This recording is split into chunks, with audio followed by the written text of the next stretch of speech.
Hola, espero que estés muy bien. Hoy te voy a compartir una de las leyendas mexicanas que nos contaban cuando éramos pequeños. La leyenda del hombre que vio a los difuntos. Todos sabemos que en México el Día de Muertos es una celebración incomparable, vibrante y profundamente arraigada, en la que recordamos y honramos a nuestros seres queridos que han fallecido. Los altares de muertos son una parte central de la celebración. Están decorados, por supuesto, con una Santa Cruz y con múltiples ofrendas como flores de cempasúchil, velas, calaveras de azúcar, figuras de papel picado y los alimentos y bebidas favoritos de nuestros difuntos. Se dice que desde la noche del 31 de octubre comienzan a llegar las ánimas de nuestros seres queridos, tanto para visitar lo que en vida fueron sus hogares, como para recorrer los sitios que frecuentaron en su paso por la tierra.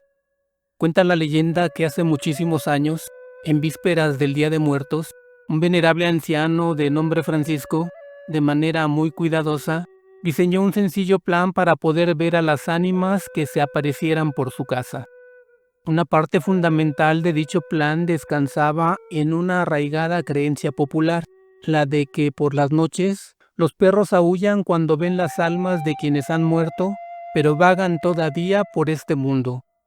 Por eso, su sencillo plan consistía en mojar un pequeño trapo o un algodón con las lágrimas que le brotaban a Boxney, su fiel perro, y restregarse en los ojos y, si se pudiera, también en las pupilas, el trapo humedecido. Al hacer esto, suponía, podría adquirir la agudeza visual y el don de ver a las ánimas que se le atribuye a los canes. Esa noche, la del 31 de octubre, fue más oscura de lo acostumbrado, pero también tan triste y silenciosa que a duras penas se podían percibir, por momentos, el canto de la cigarra o el lúgubre ulular del tecolote. Por eso, en el ambiente reinaba una quietud que no podríamos llamar de otra manera, sino sepulcral. Mientras tanto, adentro del jacal de don Francisco, también se enseñoreaba una profunda calma.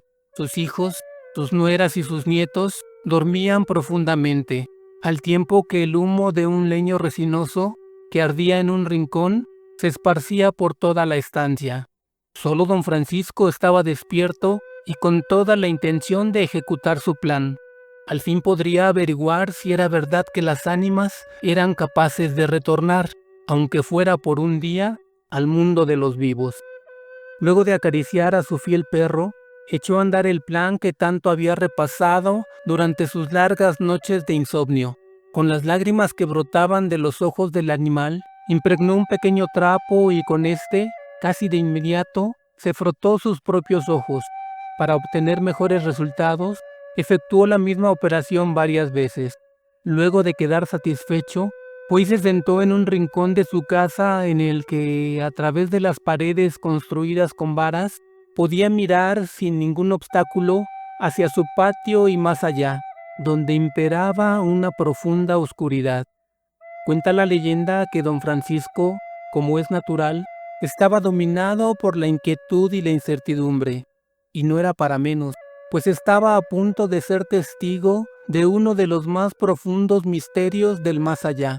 Con el paso de los minutos, su respiración, por supuesto, fue tornándose más dificultosa, pero no por ello dejaba de escuchar los ronquidos que al dormir producían con diferente ritmo e intensidad todos sus familiares. Tal vez por eso su espera se hacía mucho más tensa y nerviosa.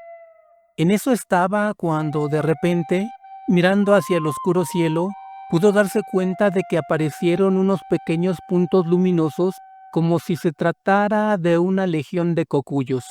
Pero luego de observar mejor, notó que más bien se trataba de una especie de velas que, de manera momentánea, detuvieron su marcha para escuchar una voz que les decía algo así como: vayan a sus casas a visitar a sus familiares, pero no se les olvide que solo es por esta noche, pues mañana deben regresar. Al ser testigo de tan fantástico y a la vez tan aterrador suceso, un sudor helado comenzó a bajar de la frente de don Francisco, recorrió toda su cara y fue a parar hasta su cuello. Por supuesto que se quedó petrificado, como aquellos antiguos ídolos de sus ancestros mayas. y mucho más, cuando se dio cuenta de que hacia donde él estaba se dirigía con gran lentitud un horrible espectro, un ser del más allá que estaba envuelto en una manta y que en su huesuda mano sostenía un cirio encendido. Sin embargo, aquella ánima, aquella figura fantasmal no siguió hasta donde estaba don Francisco, sino que se detuvo junto a una batea, a una especie de bandeja de madera, y le escuchó decir con una voz gutural: «Voy a lavar mis ropas con el agua de esta bandeja». El espectro posó el cirio donde pudo y se quitó su mortaja. Luego, sin más, comenzó a lavar y en cuanto terminó, tendió su ropaje, ya limpio y fragante, en una soga, para que fuera secándose lentamente gracias al vaivén producido por la brisa nocturna.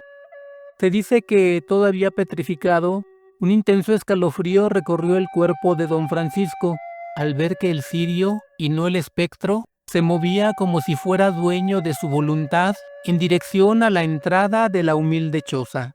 Se abrió la puerta al tiempo que se escuchó un leve crujido y los pasos de pies descalzos, mismos que se detuvieron justo frente a la mesa en donde estaba la Santa Cruz. Con gran terror, don Francisco oyó una tétrica voz que, aún así, le pareció muy familiar, que dijo algo como: «Voy a tomarme el chocolate de la jícara y a comerme ese pan», y luego alcanzó a oír los sorbidos y el ruido que se hace al masticar un alimento. De pronto, el cirio se apagó y se hizo una oscuridad casi total. Como es de suponerse, don Francisco pasó de estar petrificado a estremecerse de pies a cabeza, mientras su corazón latía a gran velocidad y con una enorme fuerza, y tal parecía que fuera a quebrar el pecho del anciano. Por si no tuviera ya un gran susto, de manera inesperada, el viejo Francisco escuchó junto a él la voz de su difunta esposa, quien le dijo algo así como: «Vine aquí contigo para cumplirte tu deseo de ver a las santas ánimas». Luego de eso, en el aire se empezó a dibujar la silueta de una cabeza medio descarnada, en la que se podía notar, de su lado izquierdo, la cavidad ocular, la cavidad nasal y la mitad de la mandíbula. No es difícil imaginar que el impacto fue demoledor. Don Francisco apenas sí podía respirar y sintió que el suelo se abría bajo sus pies, al tiempo que todo comenzó a girar a su alrededor como si de un torbellino se tratara. Fue entonces cuando escuchó una voz espectral que a lo lejos le decía: «Tienes que pagar por tus pecados. Te espero en el purgatorio, donde los seres humanos pagan por todos sus pecados». Inmediatamente después perdió el conocimiento. Muy temprano, cuando los primeros rayos del sol ahuyentaron a las tinieblas, que no tenían más remedio que irse a esconder en el inhóspito inframundo, el canto de las aves y el fresco aroma del bosque anunciaron el comienzo de un nuevo y hermoso día. Pero en la humilde choza de don Francisco, el día no había empezado así. Allí todo era agitación y drama, un verdadero caos. Todos estaban desconcertados y hablaban y gritaban al mismo tiempo. Unos miraban y señalaban una especie de fémur que estaba sobre la mesa de la Santa Cruz. Otros gemían junto al viejo Francisco, quien, con una fiebre altísima, permanecía con la boca cerrada y sin poder hablar o emitir algún sonido. Afuera de la humilde choza no faltaban los curiosos que miraban incrédulos, como si se hubiera hecho con un metal al rojo vivo una mano huesuda grabada en la puerta de la entrada de ese espacio que de un día para otro estaba en boca de todos por lo que allí había ocurrido. Todo lo que se hizo para sacar a don Francisco de su estado semicatatónico fue en vano. De nada sirvieron los rezos del chamán ni las limpias de la yerbera. El pobre anciano murió sin volver a recobrar la conciencia.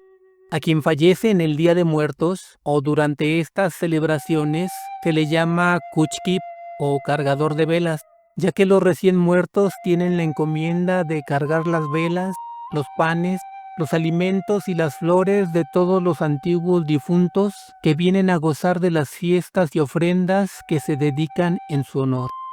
Dicen los ancianos que el alma de quien acaba de morir es la última en la fila de los difuntos que pueden visitar el mundo de los vivos. Por eso es que los difuntos más antiguos lo convierten en su cargador y descansará hasta que otra persona muera en víspera de finados y lo releve de su encargo. Aunque han pasado muchísimos años desde que ocurrió la tenebrosa historia que te he relatado, cada 31 de octubre, por la noche, cuando en aquel humilde poblado de Quintana Roo se escucha aullar a un perro, todavía existe el temor de que se vuelvan a aparecer algunas ánimas venidas de ultratumba. O tal vez el animal solo esté mirando las fantasmales figuras de don Francisco y de su esposa, que con sus cirios encendidos se dirigen a la choza que todavía habitan sus descendientes. Pero te aseguro que ya no hay ningún valiente que quiera comprobarlo. Espero la hayas disfrutado. Si te gustó este video, por favor compártelo. Si le das me gusta y te suscribes a mi canal, me ayudas a crear más contenido. Muchas gracias.